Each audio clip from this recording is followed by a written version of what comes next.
and welcome to the 5 Reasons Sports post-game show for the Miami Dolphins. With the Miami Dolphins lost to the Chicago Bears, completely ruining my prediction, by the way, 20-13. But before we get too far into it, I'm just going to do really quick, give a quick shout out to our sponsor, Thrive Fantasy. Come prop up on Thrive Fantasy Football this season. It's a daily fantasy sports and esports app for player props. Basically, you'll get to eliminate the countless hours of research and focus only on the top tier athletes that have the biggest impact on the game. So you can choose 10 out of the 20 available player props to build up your lineup. Each prop is assigned a fantasy value for both the over and the under based on how likely it is to hit. So make sure you try to hit the most props you can, rack up the most points, and you can win a share of the prize pool. So there's plenty of stuff to go on there. You can use the promo code 5FINS when you sign up today, and you will receive a 100% instant first deposit match up to $100. So download Thrive Fantasy on the App Store or Play Store by visiting their website at www.thrivefantasy.com. Again, that's www.thrivefantasy.com. Sign up and prop up today. All right, so Dolphins lost 20-13. I wanted them to come out swinging and get a lot of points up as the first team. And again, as we mentioned throughout the pregame and a halftime show, Tua actually did a fairly decent job. Did up through 99 yards when I believe it was 8 for 11. And then that one mistake that we went over during the halftime show that kind of completely wrecked his passer rating. And everybody who is going to be on the national media is going to talk about that. I already know, for one, a certain individual in Bristol, Connecticut, who we know quite well. You know who it is, right? Are you talking about Skip or Colin? Is Colin not? Colin's in LA. Colin's not in Bristol. No. Okay, Nah, whatever. Listen, as my brain just associates all anti-Dolphins as basically that area, Bristol, Connecticut. Like everything Dolphins is bad there. So fine, whatever. LA too. Go look at Colin Cowherd. He's basically calling out Tua for that one mistake, ignoring everything else that he did that was pretty darn awesome because, one interception. Oops. Like nobody else has made mistakes. How about Joe Burrow? Should we go into that a little bit later down the line? No, let's not get into that right now. So we're going to try to talk about what we saw today. We got to see the offensive line struggle. We got to see Tua do pretty well. First team defense was awesome. Second and third and fourth team defense, not so much. So we're going to go ahead and dive right into it. I'm going to start with you, Alfredo. Your initial thoughts regarding what we just saw. Well, the good and the bad, right? The defense was really, really good in the first half. And you got to see a lot of the first team and the second team defense play pretty well. Interior defensive line on the third and the fourth teams, those are guys that are not going to make the team, to put it quite frankly. And they were not good. They gave up 171 yards rushing, and most of it was in the second half. In the first half, they gave up 3 first downs. They gave up 12 for the entire game. So that's the good. Another good, Tua Tagovailoa was really, really good in this game. Sharp, running the offense, getting guys in and out of the huddle fast. He had that one mistake. It was just a bad read. I'm pretty sure he's going to go over it all week until he gets on the field against the Atlanta Falcons next Saturday. Another good, Savon Ahmed. Savon Ahmed is a player for this team. He's an important player for this team. He had 6 carries, 40 yards, 6.7 yards a carry. Very impressive. 71 yards from scrimmage today, okay, and there's limited time. Savon Ahmed, every time he stepped onto the Miami Dolphins field or in his uniform, he's played very, very well. He had a great game against the Chargers. Today, you saw him catch the wheel route. That's something that he's been catching all camp. It's not a bug anymore. It's a feature. He's an important part of this offense. Another good, Malcolm Brown. One thing that they wanted to fix this offseason was their short yardage struggles. They had 3 third-and-1 plays. They converted all 3 in the first half. So that's another good. A lot of good to come from this game. A lot of people, on the extra yard, I sent out a little. I believe I even paid to get that comment on the air. But I said, bet the Bears. Because I thought that Justin Fields was going to destroy. That was a 3-3 bet. Yeah. I thought Justin Fields was going to destroy our second team defense because they weren't going to be ready for a guy who's going to run all over the field and with his arm and with his playmaking ability. And that's exactly what he did. Ran all over them because in the second half. In the first half, he was essentially rendered useless. Mm-hmm. They weren't getting first downs. They couldn't do anything. So there was a lot good from this game. The one bad, it just sticks out like a sore thumb. You wanted Tua Tagovailoa to finish that drive with a touchdown. Had he done that, you could have sat him comfortably. Instead, he had a great game. End of story. But it's that one mistake. It's good that it happens now and it doesn't happen in the regular season. Mm-hmm. And so that's the other thing we need to keep in mind is that, again, this is preseason. This is not going to be an indication of what the entire season is going to look like. When the defense gets ripped apart by Justin Fields because we have our third and fourth team out there, this is not an indication of what the real starters are going to do. Obviously, you have, again, Xavier Howard out, Byron Jones out. You did not have, I know Jason McCourty didn't play. That much I know for sure. And you had Jalen Phillips didn't play. Emmanuel Ogbah didn't play. So you have a lot of players on Andrew defense. Van Ginkel played the first series and that was the rest of the game. Exactly. So you have a lot of guys who are missing. So that's not an indication of what the defense is going to look like when the season starts. So I'm hoping that quarterbacks like Justin Fields are not going to. I hope this isn't going to become a recurring pattern again, because we've seen what happens when the Dolphins face off against running quarterbacks. They usually let them escape. They let them take off. They almost get like 100 yards rushing on us every single game, it feels like. So this needs to be something that we can try to fix. But to be fair, it's a feature on this Dolphins team. They play a lot of man. When you play a lot of man, guys are going in different directions and you're following your man. A running quarterback's going to beat you. Mm-hmm. Okay, you want to stop running quarterback, start playing more zone. You don't pay Xavier Howard and you don't pay Byron Jones to just play a bunch of zone out there and to stop a running quarterback. So it's just a feature. It's something that the Dolphins will give up, and they'll give it up going forward because it's their style of defense.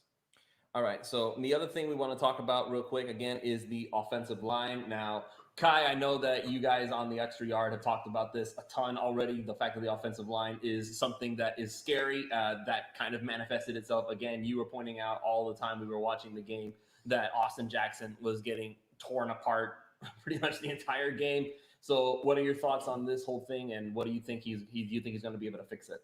I mean, Manny just brought it up a little bit there from Tyler, I think, Orion, and it says it there. It's talking about Austin Jackson, so it's kind of that perfect transition. I mean, I think, in all honesty, like the tackles just didn't look good today. I mean, you just saw it consistently that there was getting pressure from the tackles, and Austin Jackson was just a name that stuck out like a sore thumb. I think it just sucks because when you look at like Austin Jackson, and I mean, correct me if I'm wrong, but like I felt like last year before he got injured, he was pretty solid. Like there wasn't anything horrible. There wasn't everything excellent. He comes back from the injury and it just seemed like he was kind of getting beat. He didn't really seem like he was himself again. It wasn't the same play that he was before he got injured, and now it's kind of like you just watch him. He's just getting beat consistent.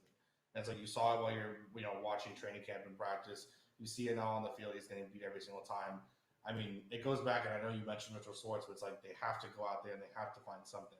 Like whether it's at right tackle, whether it's at left tackle, like you just have to shore that up. They never dispelled the rumors that they weren't going to look after trying to potentially get someone. They said, you're always looking. So it wouldn't be a shock if maybe they tried, but I mean, they showed us that they tried the whole offseason. They tried with Isaiah Wilson. They tried with DJ Fluker. They're trying to get. The thing is that they were trying with bargain bin. Well, players. If Isaiah Wilson works out, it's not a horrible situation to have a guy former first round pick. I mean, no, I get that part of it, but it's like, but again, there was a reason he was only had for a 7th round pick. In fact, it wasn't even just that; they swapped picks to get Isaiah Wilson. Yeah. I mean, it's you're just taking a fly. I mean, I guess it's not a 1-for-1 comparison on Rosen because people still think that the Rosen trade was horrible. But I mean, you're going out there and you're taking an opportunity on a guy who's former first round pick and someone who played in the SEC. And you look at a guy like, all right, if he can fix the off-field issues, you still have some talent there. It didn't work out, but you have to take those flyers, just like you won Mitchell Schwartz and try to take that flyer. Like you have to go out there and try to look at guys and see what you can get. Right, but the question of Mitchell, but here's the difference. This is why I say it, because Mitchell Schwartz, there's no question about the quality he is as a player when he's healthy. Isaiah Wilson was. Well, he might be good. We don't know if he actually is good. Kind of like the same thing with DJ Fluker. He's, you're not really 100% DJ sure. DJ Fluker was pretty solid. His last 2 seasons. I think his last 2 seasons were pretty good on tape. DJ Fluker, when they signed him, and then he started posting pictures on Instagram with his body, showing how great shape he was. Evidently, he was injured when he came in here. And they put him, they do an injury settlement with him. Who knows if they bring him back or not? I was about to ask you. I guess the question is, why would they? If you can put all these players on the pup list, why didn't you just put Fluker that way too? Why get rid of him? Maybe they felt burned. you are making an investment when you bring in a guy. It's people may not think it's an investment to bring a guy into your situation, and then rehab him and give him a locker, and then train him up until the season, and then all of a sudden he has an injury that nobody seems to know about. You can feel burned, and you may think to yourself, you know what? We'll replace you with anybody. So you think it's an emotional cut kind of thing? Because that's what it kind of sounds like. It's partly business too. You bring a guy in, you expect him to be healthy. He's not healthy. Maybe they looked at themselves and said, look, we have to make an example of somebody like this because he came in. He's not healthy. He pretended to be healthy. And then he's not when it's time to start training camp. So we got to make an example out of him. And DJ Fluker, and let's be real about this. If the problem on the offensive line is going to be solved by DJ Fluker not being healthy or being healthy, then your offensive line was going to have problems no matter what. And that seems to be what we're in the middle of right now. Because he didn't look horrible though. He looked good for someone that I think isn't that such an interesting situation with Michael Dieter? Isn't like, that yeah? He's kind of been around. He's like been at guard, and all of a sudden he comes out. He's starting at center, like seemingly out of nowhere. I mean, but it was like the 3 yards per carry guys. CK specifically, he basically said like he's going to be better as a center than he is as a guard. So we've been talking about it for 2 years already. That was the position where he had reps at Wisconsin, where you looked at him and you said, okay, this is a top level college center if he plays that. At the time, I forget what was their center at the time. It was Tyler Biadasz, right? Or how do you say it?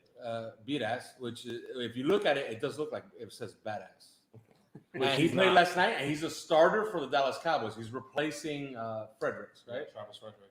Okay, whose career's over. Right. So, that kind of tells you where they were looking at as far as that offensive line on Wisconsin, right? So you're talking about a good player that supplanted Michael Dieter. Michael Dieter also played left tackle at Wisconsin. He played right tackle. He played right guard. He played left guard. Another one of those utility linemen. I wish. Exactly. I honestly wish, and I have been screaming about this for years now. Why don't the Dolphins just draft a player who was really good at one spot, played there his whole career, and said, "This is where we're going to put you, no questions asked." I don't understand that about this team. That with Laramie. I mean, Laramie fell into their laps, right? They put him at guard. And then they put him at guard. Right, but I mean, you put him at guard because you have Brandon Albert there, and then he goes into left tackle, and this is a guy that is a franchise. But I get that. I understand that part of it. It's like, oh, okay, well, we need to put him somewhere. But right now, you have this situation where, for instance, again, with Liam Eichenberg, he was a tackle. That's what he was known for. That was what he was drafted to be. And immediately, left guard. Why do you think, just because that's been such a talking point with Liam Eichenberg going from playing tackle, and I think in OTAs he was playing at right tackle. Yeah, he was right tackle. And then all of a sudden he comes in first day at guard. Why do you think that? Why do you think that they decide to kind of push him back in? We talked about it and we speculated on it on the 3 Yards Per Carry podcast. And could it have been possible that they were going to play 2 days against Khalil Mack and he was going to get 60 reps against Khalil Mack, and they didn't want to destroy his confidence? That's possible. So instead, you let Jesse Davis and Larnell Coleman get eaten alive. But at least one of them, Jesse Davis, has seen it all. Okay, and you can explain away. Okay, you have a problem at right tackle, and Jesse Davis got beat by Khalil Mack. Well, at least he can go against Khalil Mack for 60 snaps, right, for 2 days. So maybe that's something that they were thinking about.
Could it have been?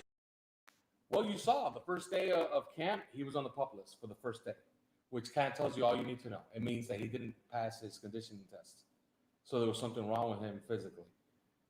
Slowly but surely, today he played at left guard, started the game at left guard, played a lot of snaps, had some good snaps at left guard. That was actually one of the questions that's on here, is that did Kindley, from Lynette Lockhart, in your opinion, did Kindley do enough today to push to regain position on the first team? Like, He has some good reps. I'm gonna have to go through the game again. Obviously, Game Pass is not allowing the all Week 22. 4. Week 4 we get all 22. Hopefully. So I'm gonna have to watch the broadcast version, which I did record, and then I guess I'll go over every single Solomon Kindley snap, and I'll have a better answer for you on Monday on the podcast. Maybe even on the Discord, maybe even on Twitter. I'll put out some type of report. That's right. On how Solomon Kindley played. Make sure you get on there. OnlyFins. It's the 3 yards per carry Patreon if you want to get in with CK. And yeah, we have and 3 Alpha levels. You could pay $3 a month, which is what everybody in their sane mind would do. Or we'll take your $5, which is our second level, but you get nothing extra. I think 5. And we have a $1 million a month level that if you want to give us $1 million a month, I tried to do we that. will take it. I tried, but it didn't go through. The description. I'm kind of disappointed that we've been at this for 2 months and we still don't have a $1 million. I think there's something wrong with the link. I tried. It just didn't go through. It didn't work, right? Nah, It was funny what you guys write for it. I've never seen an indecent proposal. That's all it says. So let's get the thoughts of our host for the afternoon, Mr. Matthew Perdomo, who has kindly given us his living room to act as our studio for the day. So what are your thoughts on what we just saw today at the preseason game, and what do you think about going forward? I mean, there was a lot more positives, right? The whole game, you're watching it, you were happy, you were excited. So watching Tua, like the way it started, I think anybody who was watching it was like, oh crap, there's a chance that here we go again going into the season, right? Definitely. But then as the second series that he looked a lot better. Did it end well, right? No, but at the same time, there were so many things that we were happy about. Did he let it rip? Yeah. Everybody's been asking for that. He gave it to Gesicki. He gave a long one to Gesicki, which he almost had that touchdown. We would have been happy if he would have had it, but he was able to. Do we count that as a breaking a tackle? I think so. That's number 2. He stiff-armed the guy. That's a number tackle. 2. So that's number 2 breaking tackles, right? So, I mean, he's doing it. So watching Tua specifically, I think that's what everybody wanted to watch during this game. Like, is Tua going to be Tua that we all watched in Alabama? There is a large, sign saying, yes, he can look like that. So, watching this game, I think we're happy. The way it ended, I think we all frowned on it, damn or whatever. We're gonna wait for Alf to watch and see exactly what he messed up. What went wrong? Well, I know what went wrong. He just, it was whatever he was looking at the snap was the wrong thing, because Adam Shaheen slipped behind the linebackers. That was a gimme touchdown that Tua just flat out missed. And then he threw late over the middle, got intercepted. But there's a lot of positives to take. I mean, you don't have Albert Wilson. You don't have Will Fuller. You don't have all his weapons yet. And they look good so far. So, he and Mike Gesicki are going to be a connection. I can smell it now. I think he has a connection going with everybody so far. I mean, I think the only thing that you don't see a huge connection with, and maybe I'm wrong, is Devontae Parker and Will Fuller. But, so far, Albert Wilson and Gesicki, he looks like those, and Waddle, those are best buds right now. They're gonna go on vacation in Hawaii after the season. I'm for sure, I'm gonna book a ticket. I'm gonna see if I can catch them there. But they're all hanging out. They're doing well. So watching this game, I'm happy. I'm excited watching it. And then defensively, we look good. Like you guys are saying, there's a lot of people still out. So we watched the preseason game without all of our best players. And we did well. So what am I going to take out of this is, man, we're going to be a good team. There's obviously a lot to fix. The way that the first half ended, we were kind of oh, crap. This is how we're going to end it, But I'm sure Brian Flores ripped them a new one, how it ended. It's how dare you let a field goal happen? Well, I mean, it was a minute left, right? And then, they walked it all the way down. And it's damn, this is how we're going to end it. We just look good. So going into it, Tua, practically has all the tools that he needs to be a star. We still have to figure out this offensive line because as we're all watching it, I think we has all the tools then.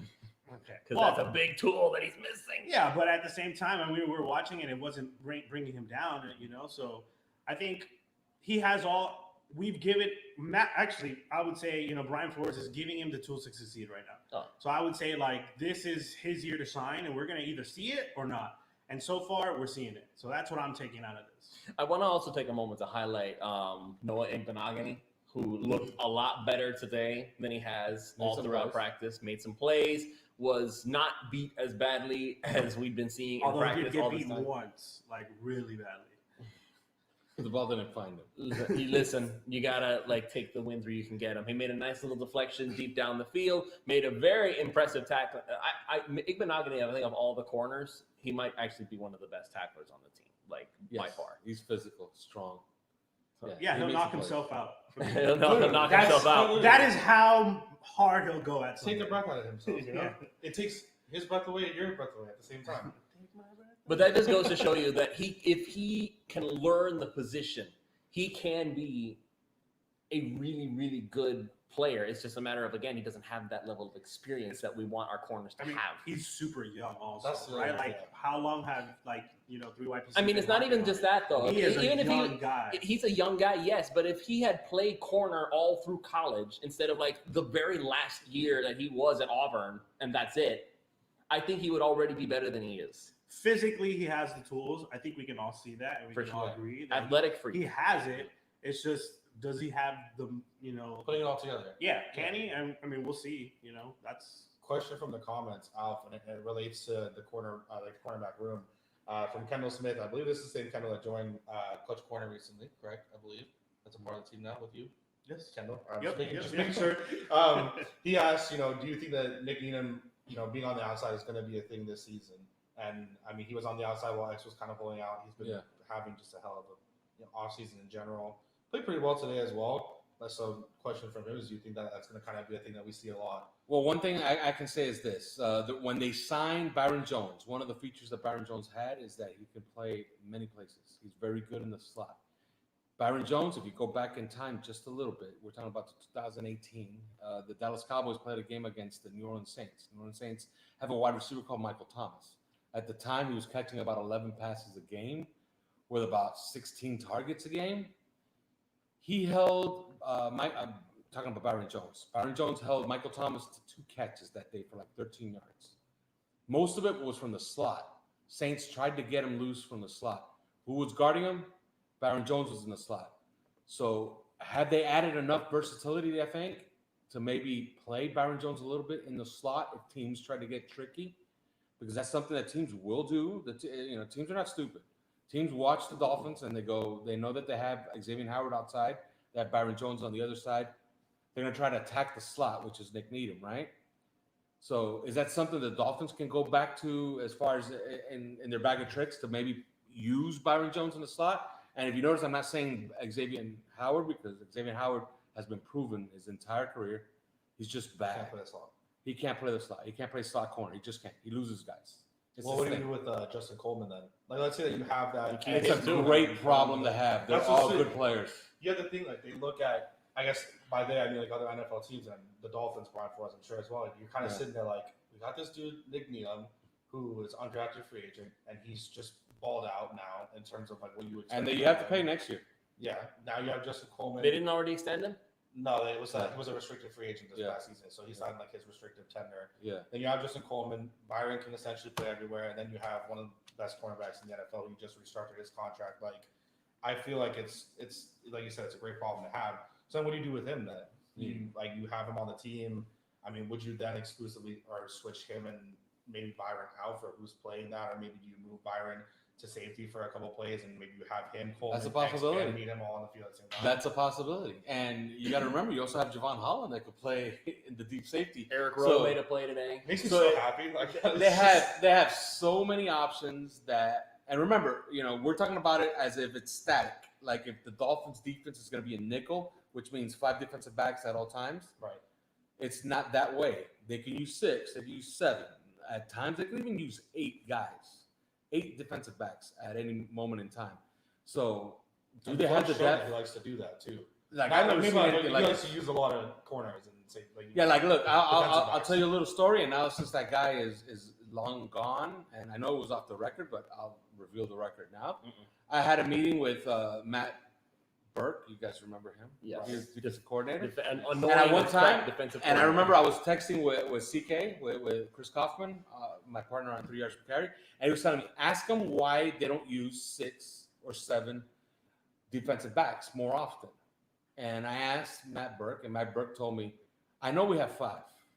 I don't know we have 6.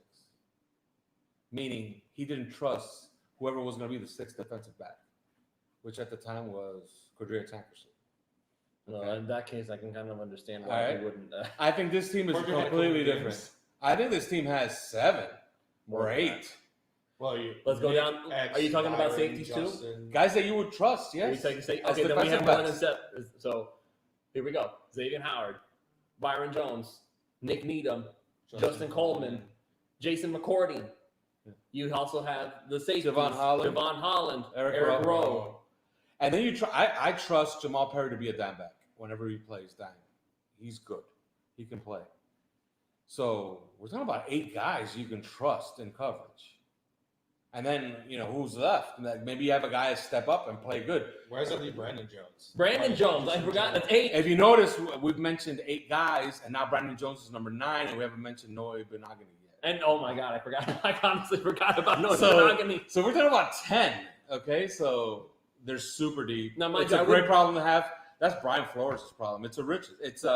It's an abundance of riches. Went from rags to riches, literally, though. Yes. Like, it went from, the Byron Maxwell, Cordrea Tankersley. Now, can they trade a guy? Can they trade a guy? Now, that's who's tradable? Well, every team. I would say, who has a spectacular slot corner? So, let's say if you're gonna kind of can you get a haul? And when I talk about a haul, I'm talking about a useful starting player for Nick Needham. I think so. I kind of don't want to do that though. But it's gonna be something that they're gonna have to think about, because who are the tradable commodities? The obvious ones are the guys that we're paying a lot of money to. Well, and Nick Needham is such a good player at such a bargain. Do you think that they'll re-sign Nick? Because he's probably going to be able to get something and maybe an inflated market. Well, they're giving him. Let's talk. They're giving him a real strong push, and it's kind of obvious what they're doing this offseason with Justin Coleman to make him earn that contract next year. If he comes through this and he's now the starting slot corner on our defense and plays well again this year, he earned his money. Let's try this. Let's do this. Let's say in a vacuum, let's say Nick Needham is going to be listed as the outside corner next season. How much are you willing to pay him to be the Dolphins' outside corner? Are you giving him a Xavier Howard-esque contract?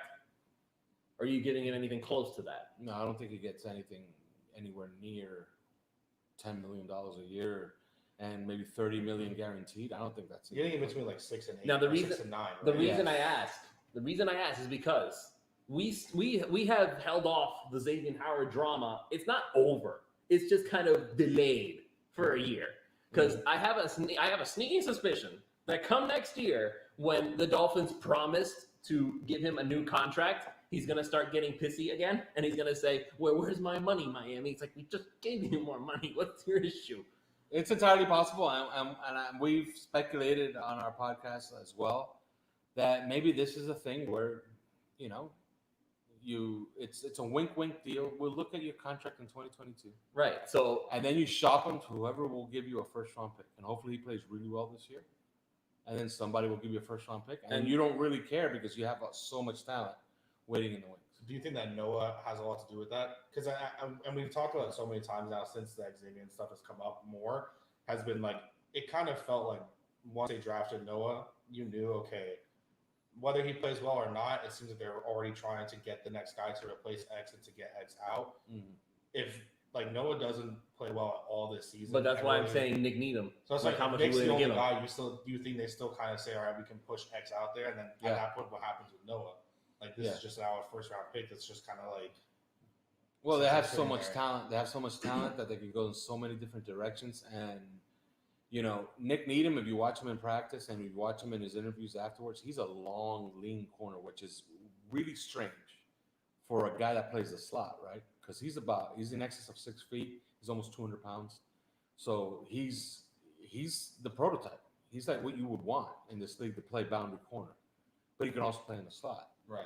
So it's just an abundance of riches. They're going to make a run at it this year with all of those players that they have in that secondary. It's going to be interesting to see how they play them, though. So what if someone offers and I guess this question is you to as well, Lewis. or Matt as well, to get you into the conversation as well. You need to It's like, speak what up, if- man. If you have thoughts, you need to say something. What if, I get mesmerized when I start listening to Alp talk, and I'm like, all right, keep going. He is a very knowledgeable individual. going, It's keep kind of going. it's almost like the football professor. Yeah, right. Like, tell me Yeah. more. Tell me more. if you get maybe like an offer, or you can try to work out an offer for a trade for maybe a decent tackle, and maybe one of those guys, one of those corners is involved in that deal. Let's say before the season starts, would you buy it at that bid? Like, let's say that someone tries to come in maybe for Nick, and it's like, okay, if you give us Nick, and maybe like, these teams love these late round pick swaps. We'll kind of swap you one of our guys that we have at tackle. Maybe they have like an abundance of tackle. Would you kind of make that move? But that move comes with a narrative, and the narrative is you screwed up the offensive line. Yeah. So They you're did. saying that Austin Jackson's a waste of a pick then as well, kind of. Maybe, but I think it says that trade up for Liam Eichenberg didn't work out.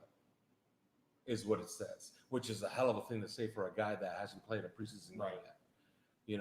So Well, it's you know interesting. how. Now, can they get a Pro Bowler out of somewhere that's upset? A guy that I believe Brown. Ron, before he left, he asked me about Dwayne Brown. Dwayne Brown wants a pile of money. He plays left tackle for Seattle. But didn't he make it a point to say he only wants to play left tackle?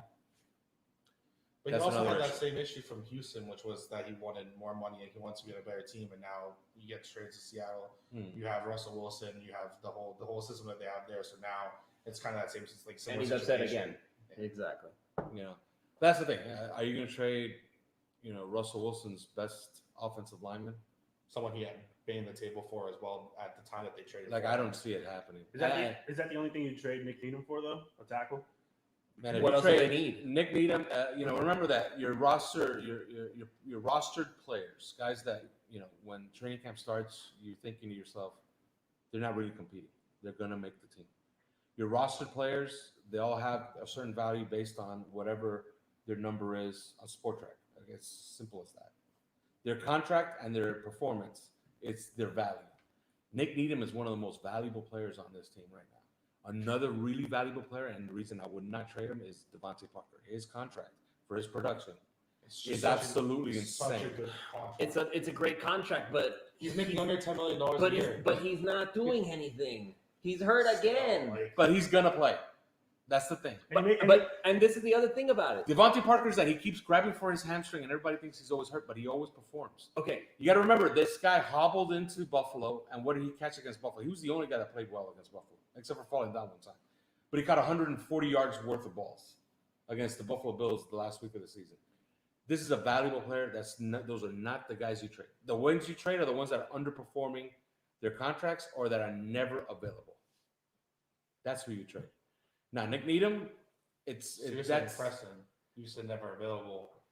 Someone kind of he never plays. When he plays, and when he does play, but he kind of has the dropsies that everybody ignores in favor of Jakeem. But you got to be good. You got to be able to play. If you never play, you can't be good. It's just not possible. So as far as like valuable players, man, the way that the secondary is set up, it's Nick Needham. That's who's the most valuable. If you are gonna get a little bit nervous and go out and go get yourself a tackle somewhere, and I don't know who that guy could be. I just keep going back to the original plan in my mind was just instead of giving up an asset to get somebody who's maybe a little peeved off at his own team, I mean, just take a shot at the guy who's coming off of his injury because we know he's good when he's there and he's just sitting out there doing nothing. You have the same problem with Devontae Parker, though. Yeah, but at the very least, we don't have. But we have to give up Devontae. But you have the same problem with Devontae Parker. He never. But we played. have to give him up. We would have to give up an asset. Just picking the guy up off the street, we don't give anything up except for cap space. That's the difference. I mean, Yeah, the other thing is that also- Mitchell Schwartz, like you bring Mitchell Schwartz in here and you offer him a job, it has to be the right tackle job. He has to have this. He has to have the starter spot right away so he could get a contract next year. Done. I'll give it to him. But that That's the remember same all thing those you're things saying is come you're with giving up on that the comes amount. with other things. It comes with admitting that you screwed up your whole plan for the offensive line. And For, you I don't mean, like pissy players, but you're about to bring one on He's that's not. injured. He's not. Why is he upset? You said because he has to be a starter. So he needs to. He He's wants gonna. to be He would be handed. the, He wants to be handed the starter. and he would get it immediately. He's the best right tackle on the team, like right off the bat. You also can't guarantee a guy that you're going to just give him a job or give him the starting position. I think that we're talking about this now, and I think that they're in that building and they're like, we have time. We have time to figure this out. We did not see Liam Eichenberg play yet. Hopefully he plays this coming week. Then we could start forming a better opinion of what these guys are going to be going forward. But here's the thing, though. When he gets back, is he going to right tackle or is he getting shoved right back in the guard again?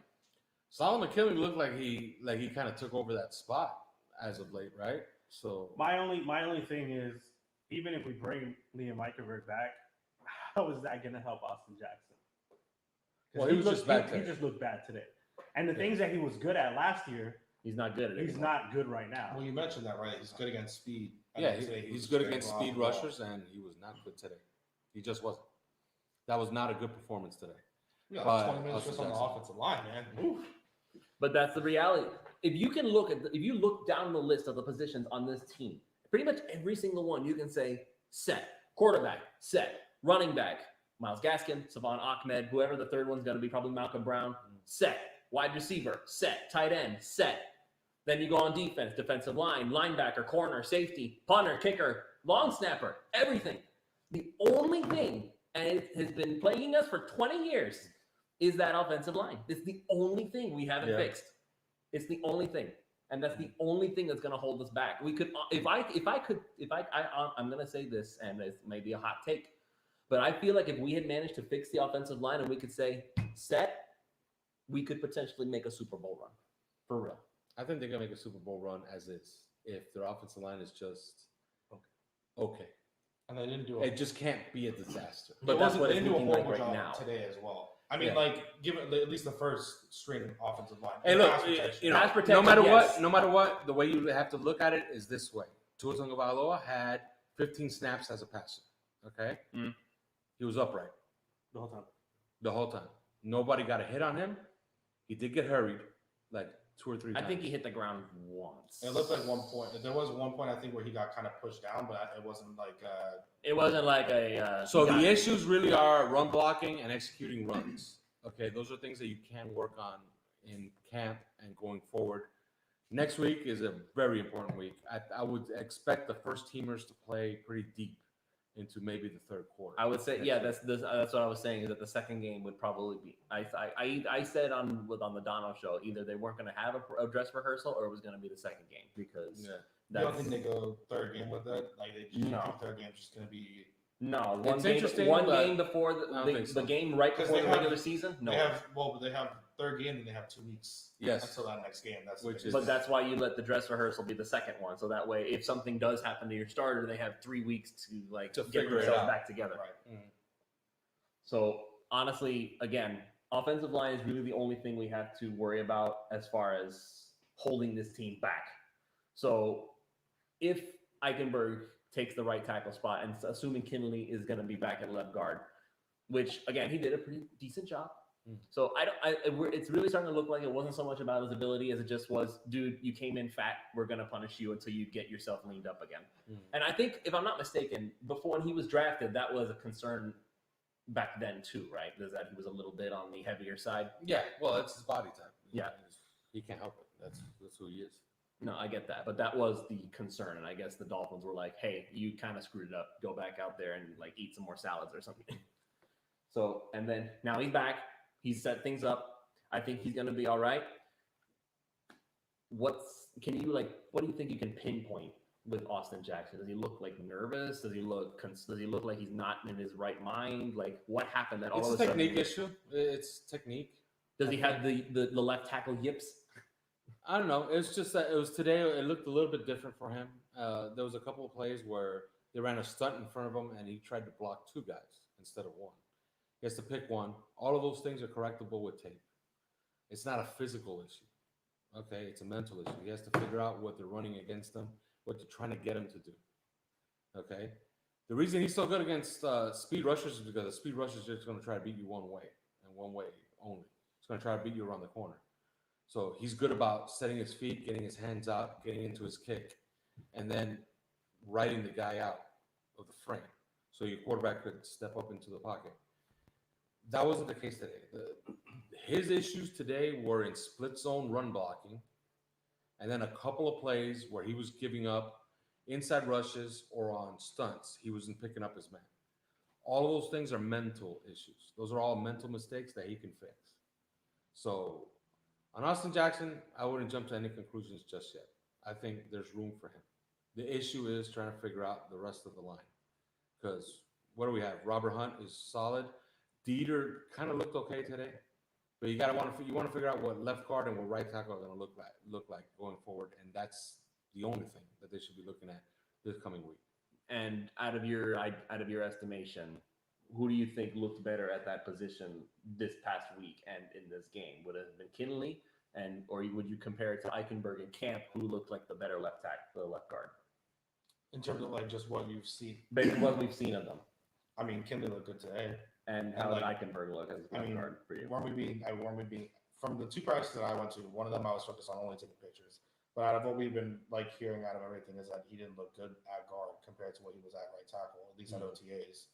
So if you're going to be able to have, I think like it just keeps getting repeated, and I think that that's one thing that Al said that is just that main talking point is like it really is all going to come down to like what happens in the next few weeks, and then I guess the next few practice like Tuesday, Thursday. But I guess technically Wednesday, Thursday, because Tuesday is just not the joint practice. Wednesday and Thursday are doing the joint practices of like what he's going to look like. Because if he's just sitting there and you can't put him at guard and you can't put him at right tackle, talking about Liam Eichenberg, it's like you trade up for a guy that was a starter for his whole career, and then you bring him in, and now he's just useless everywhere you're putting him. It's just like that trade up was worth nothing, and now you just have yet another issue on this offensive line, like you mentioned, for years that we have to just figure out. And it's just a guy that, again, is a failure. And it looks like what you were doing with Solomon Kindley is like, well, now you need him desperately. So no matter what, if you were trying to punish him, whatever the situation was, it's like now you need him. And you can't, there's nothing you can do about it. Well, I think he learned his lesson. I mean, he's back. He's playing well. And I think Brian Flores, maybe this is a learning experience for Flores too. You can't like be so gung-ho on what it is that you expect of your players from a culture standpoint that you hurt the team. Because if Kindley had been playing at left guard from the very beginning, in spite of the fact that he maybe was a little overweight, I'm wondering if we're having this discussion about whether it's a question mark or not. We would have gotten to see Kindley against a lot of the first team players. We would have gotten to see Kindley against Christian Wilkins, Zach Sealer, Adam Butler, instead of whoever Benito Jones is or whoever the heck you want to throw out there, Tyson Render, who I know you said he looks good, but it's just he's not them, Yeah, well, Tyson Render is going to have to, if he's going to make the team, he's going to have to make it on special teams. And we didn't see him actually play too many special team snaps today. So it's going to be interesting to see what he does going forward. They did give him a lot of snaps. They have a cut down day on Monday. We're going to have to cut 5 guys. They have a lot of buck linebackers right now, which is the weak side linebacker that rushes off the edge. They have so he's 5 like of those the guys. Andrew Van Ginkels, basically. He's on the bubble. So he's a guy I would watch on Monday to see if he makes it or not. Right. So in layman's terms, basically the blitzing linebackers off the edge is what you're talking about there. Yeah. So from the weak side. Yeah. So you have the likes of Vince Beagle. You have the likes of, I think you could say Brendan Scarlett. You have, I said to his best friend, that's Beagle. To his best friend. Oh, did he hit him? Oh, that's right. He was the one who had to go take the walk because and he hit him at the end of practice too. Yeah. I was more so referencing the tweet of that who shall not be named. Oh yes, yes. Our good friend DW. Yeah. Yeah, that's more so I was referencing. Yeah, that's friends. I remember getting into that argument with Jakari. I was on the show with you. Yeah. Talking about if you see a girl walking down the street and this one looks better than your girlfriend, you're gonna notice. I still cannot believe. Go there, man. We do have a $2 donation from Cap for Life. Oh, so yes, Cap for Life. Good friend of ours, $2. Thank you for that. Thank you for that. He asked your thoughts on Waddle returning kicks. We saw a couple different people. I mean, we saw Jakeem Noah did just as good as Waddle. Malcolm Perry, Waddle. Grant and Waddle basically split. He's good at it. They wanted to get him a couple of reps. I don't see no problem. I didn't see a difference. Nobody touched him. He ran out of bounds after getting like 18 yards. Which is what you want. Yeah. For Waddle, yeah. That's exactly my point. Is like if you are like, oh, thank God he went out of bounds, as opposed to Grant, oh, they hit him. Because he's more valuable as a wide receiver. Yes, that's my point all along. That's why I'm saying let Grant be the returner and let Waddle be the receiver. It's a very simple equation. I don't understand why there's an argument. It was electric. His return was electric. So was Grant's. Yes. Oh, Grant had that great return too. 2 of them. The third one wasn't so good, but the 2 of them, that was it was pretty darn impressive. He almost made it all the way if he had just managed to squeak by a couple more. You think 19 is like one of the most? And maybe my it's God, just. Kai, Wait, say I his want to ask name! this. I want to ask this question for real. Like maybe it's just within like our group of 5R, and I've seen some other people, on Twitter a little bit. But do you think he's like one of the most polarizing people, obviously besides Tua, just in Dolphins like fandom world that we have on the team right now? Yes. Like, And I think you guys are a big part of why. No, calling there him was 19 someone. all the time. There's someone who has changed their Twitter at multiple times. I don't know what it is right now. Who started like his at was, is Jakeem Grant cut yet? And it's been changing like differently. Like I honestly, I feel like it's either you really love him, like you're on the side like you are, you're in the middle, or you just hate him like no matter what. Like there is no like just in between. Like he is probably one of the most polarizing players on this team. Well, he drops passes. It's as Yeah, simple So as does that. Preston Williams. Nobody's bothering him. Yeah, No, but but a lot of Preston people- Williams looks the part. Like he's tall, long, lean. But I think a lot of people do give that credit. I mean, at least those who actually look into it do give the criticism of Preston for the balls that he does drop. And there's a lot of times where he has dropped first down passes that he needs to catch. Touchdown passes that he needs to catch. That one touchdown. I mean, hell, there was a touchdown pass that he was supposed to get. You can go all the way back to the Cowboys game. I think Rosen tried throwing him a touchdown on the right side of the end zone. And he dropped it. Like, it's just things that he just. I mean, both of them. They both have cases of dropsies. It's just that one is an all-pro returner and the other one isn't. So you would think that more people would be giving crap to the guy who doesn't play as But I opposed think to the all-pro returner. It's the number. It's literally just the number of money that's in his contract. There's That's the nothing reason why. wrong with the number. 4.5. Oh, okay. I thought you were talking about 19. No, 4.5 mil. Yeah, and that'll be a consideration. And don't think that it wasn't a secret why they're trying out so many guys as punt returners and kick returners. I mean, kick returners, yes, but they haven't really tried that many guys at punt return. It's basically it's been very consistent. Grant, Waddle, guys. and then Igbenogany. they tried Igbenogany, that didn't last. And they Malcolm tried Perry. Perry, that didn't last. They tried Bowden, that didn't last. But Igbenogany did it again today. He didn't look bad. And today they had 3 guys returning punts. Okay, so Malcolm Perry did return 2 punts toward the end of the And it wasn't exactly like wow worthy or No. anything. But those two guys are electric. Those are the 2 guys that you want returning punts. Another electric guy today, Lynn Bowden. Finally stood up. You did something. Hallelujah. Juan's favorite player. No, I thought that's no Igbenogany. It was Juan's That's favorite. He Juan's was- favorite player on He offense. was the Lynn Bowden Jr. fan train on Twitter, and then all of a sudden he just switched. Like out of nowhere too. He was just like, I don't like him anymore. But that's his guy. Because they haven't done anything He looked good. except for today. Today, Do you think he's played well? he got a chance today. Do you Because think he's a that's cut it. guy potentially? If he doesn't do anything, They like spent a 4th round pick on him, so I don't know. Maybe they want to monetize that. again, who are I think he cutting? I think Keep he shows up. Bowden. He shows up in games though, so that's what Yeah. makes it hard to cut him. He Yeah. showed up against the third string Bears defense, not against the first team. Breaking news: Bears agree to terms with former Eagles All-Pro Jason Peters. Okay, so Okay, so somebody's- now they have a left tackle. so now they've realized So that Tevin Jenkins is not going to be the left tackle. He's probably going to be the right tackle going forward. So the Bears are trying to fix their offensive line by signing a really, really old left tackle. hey, Yeah, he you said know what? Jason Peters sucks. I don't care about age anymore because I remember when we were like begging and screaming for the Dolphins to sign Evan Mathis, who was Yeah. good up until the very last year of his career, and we could have had him like how many times, and he would have instantly fixed. Well, he was that on the game. roster. He was on the roster for a camp.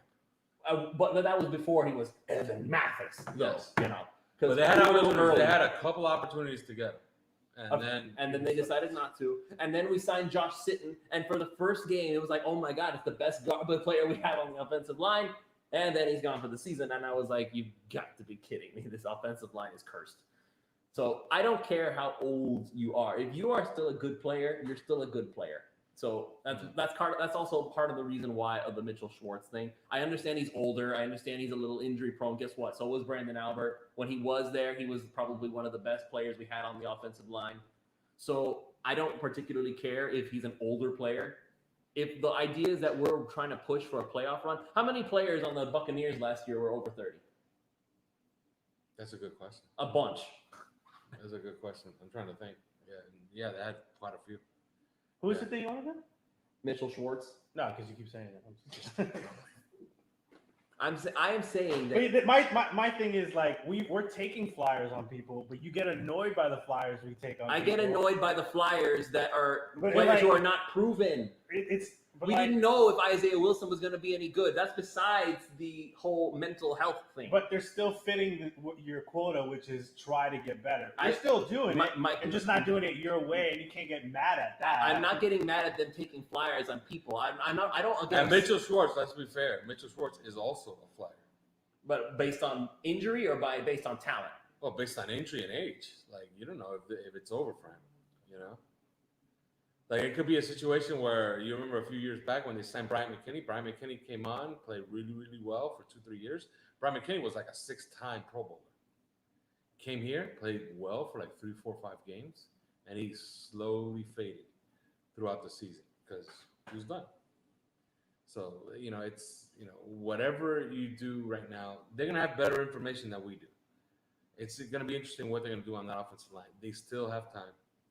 The time to get nervous is not now. Yeah, I'll agree with you. It'll be 2 weeks from now. There obviously is a need for improvement in the offensive line. It's just like what Alf is saying. It might not be right now. Like, right now is not the time to really sign somebody. That was preseason one. Apparently, the Bears thought the time was now. It's the Bears. But the Bears are saying. The Bears were a was mess. also being destroyed. And so were the Dolphins. They're not as Yeah, but the Bears' Dolphins first are team nowhere today near. was getting manhandled by our defensive line. Even their second team was getting. I honestly feel like that's more of a credit to just what kind of a front seven we've put out there. I don't know, because they drafted Tevin Jenkins, who was a career right tackle, and they tried to play him at left tackle. And that's another mistake. It's like the same thing. It's like, why are you? He spent his whole college career here. Why are you shoving him over here? And you also got to remember, like, Matt Nagy is fighting for his job right now. So like that sign is he needs it for his job to work. Yeah. All right, so that's also different from us right now. I just feel like the longer this goes on, like I think this is going to be our best shot. Like, I don't even think next year is going to be as good of a shot to make it, because next year I'm willing to bet we're not having Xavier Howard on the roster. But they have cap space. They got to add players for next year. So. And the cap's only going to go up with the new TV deals that they're But signing. are you saying they're going to give Howard the blank check?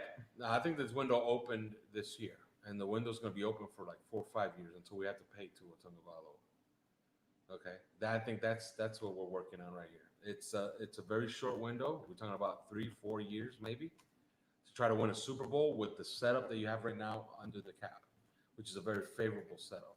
Because after that, if you had to start paying some of these guys, that's when it gets a little dicier, a little more difficult to fill out the roster. You know, I think that we can like close up right here, and I think we could go around the horn. 1 good, 1 bad, no more than 1 on each side. I guess we could start with Kai. On each side of the ball. Each side of the ball today, this game. 1 good. I'm going to just take it from everyone else. Defensively, McNeedham. I was mentioning it. I just kept saying it. I feel like ever since that first preseason game he played, I remember sitting there thinking to myself, like, number 40, please just take his jersey off and cut him now. I just started watching him thinking this is going to be horrible. Then throughout that season, that 5-11 season there with Brian Flores, I was like starting to like him more and more and more. I think that was everybody, Right, including like myself. it was just like I feel like still some people were just like, oh well, this is just some guy. It doesn't matter when X comes back. Everything's just going to work out. He's just another one of those guys. And it was just kind of like, all right, I just have so much faith in him, and I think like, it's kind of like that same thing I had with X when everyone was kind of bringing him down, where I was just like, nah, I like this guy and I have faith in him. So for Nick, it's like him doing good and everything he does well. It's just like I'm just super happy with it.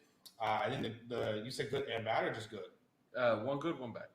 Bad on the defense. I can't really think of like too much off the top of my head for the defense. Like the only other thing I think as right now is good as well for the offense was kind of like seeing what you had with Savon Ahmed and Myles Gaskin when they were able to get going on the run game. And I guess like the bad offensive line, of course. Bad for the defense, I guess Noah. Like I guess it's just an easy way to pick him out and just say that you just continue to see. Or I am not able to recover some of those. I'm giving too many vows over 1. Never mind. All right, Matt. 1 good, 1 bad in this game. All Anybody, anywhere. I'll take Tua was good, right? I think it's easy to say that, but he looked good, man. I mean, he could have been rattled after that first set. So the way he came back, he took control. Even when for that one instance, we didn't know if he got that first down, but he was looking to the coach and he was like, let's go.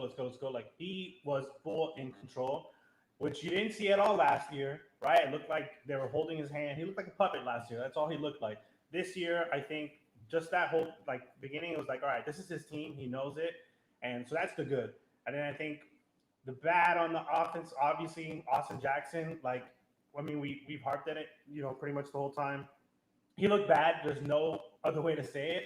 Whether it's mental or who knows. I mean, do we know if he's completely, healed from the injury or whatnot? I mean, he hasn't been on the pup. He hasn't been left out. He's been playing the whole time. So. but like people say, sometimes you hide things. Why are they making it a point to punish somebody for hiding something? There might be somebody else who it's happened before. Sometimes it does. And then I would say, good. Javon Holland looks like he fits in this team so well, right? Like this, like plug and play. So I was super happy and stoked with him. Bad on defense. I don't think anything else. I think the only thing we kept noticing was Noah just kept getting beat. He looked better, but like, I think it comes to a point where like we just want him to be better, but like realistically, he's not at like. I don't know if it warrants that pick last year still. Okay, well, yeah, that's a different. You could close it up. I'll give my good and my bad. My good is Savon Ahmed. He fits on this team.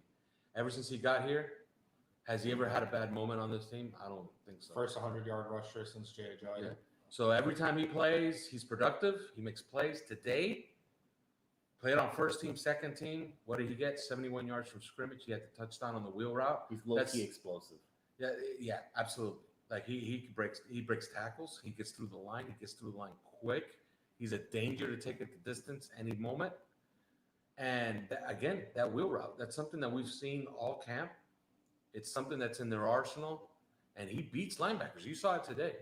That was a gimme touchdown pass from Jacoby Brissett. Anybody completes that pass, he just beat that guy on the wheel route easy. So he's obviously the good. He's a useful player going forward and an important part of the offense for sure.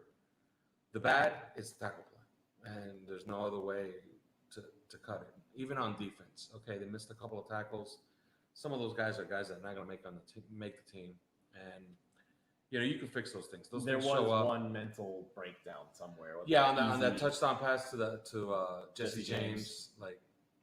But that one, I can't say who was at fault because I got to see the all 22 to see who actually screwed up that coverage.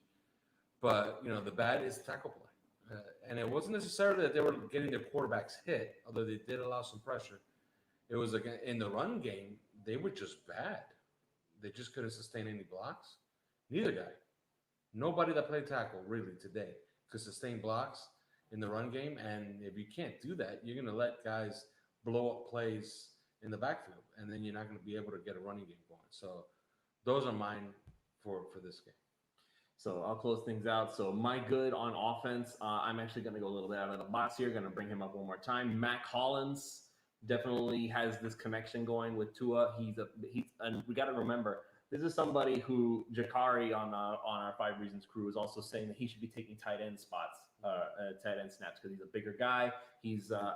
I think he's faster than people give him credit for. He's got better hands. He's tall.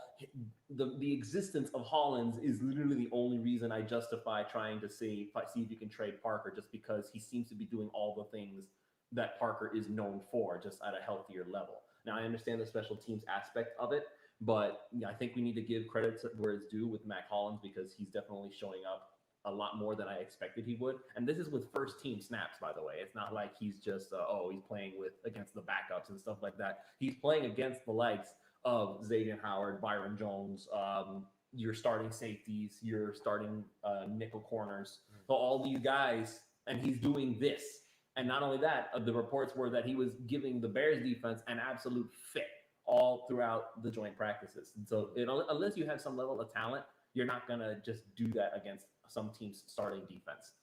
So now the bad on offense, I don't think there's anybody else we can actually point to that says that they're bad other than Austin Jackson, for real. He's basically like the poster boy for bad offensive play today. He's the poster boy for our post-game show. It was almost like 40 minutes just on Austin Jackson. Look, it's worthy. I know. I'm sorry I cut you off, but no, it's all good. On defense, I'm going to go ahead and put the only thing I'm going to really put on the bad is that, again, there's just like these mental breakdowns happening here and there. Not like that one throw at Jesse James. Don't know who broke down the coverage there, but he was literally just wide open, like basically waving like flags out there saying, "I'm open, throw the ball to me." And then the other thing that I'm going to point out are not once, but twice, a Bears running back slammed right into the line, just kind of backed up a few steps, beep, beep, beep, and then took off running like a shot down the field. I don't know how that happens once, let alone twice. So, and I get it. These guys are not going to really make the team, but still, that's the kind of thing. It's like, what the heck just happened there that you let it happen more than once? Now, the good on defense, I'm going to go ahead and give it to, Nick Needham. We've been talking about him. I'd also give an honorable mention to Jerome Baker all over the field today. Like, hey, there's too many good players on the starting to take only one. Christian Wilkins defected a pass at the line of scrimmage, got that holding call again. He drew that holding penalty. And this is the same guy that we're saying, oh, he's on the second team, must not be doing good. No, there's just too much talent on the defensive line for everybody to be starting at once. Somebody is going to be stuck on that second team. So that just, if anything, that's just a testament to how much talent the Dolphins have on defense, and we should be very excited for it. So unless there's any final thoughts that need to be made here, we can go ahead and bring this to a close. Yeah, we're good. All right, we're good. All right, so we're gonna see you all next week for more pre and post season, more pregame and postgame stuff for preseason. Again, this show is brought to you by Thrive. Make sure you check out the link below, and they will match up to $100 on your deposit. So thank you so much for joining us, and we will see you all next time.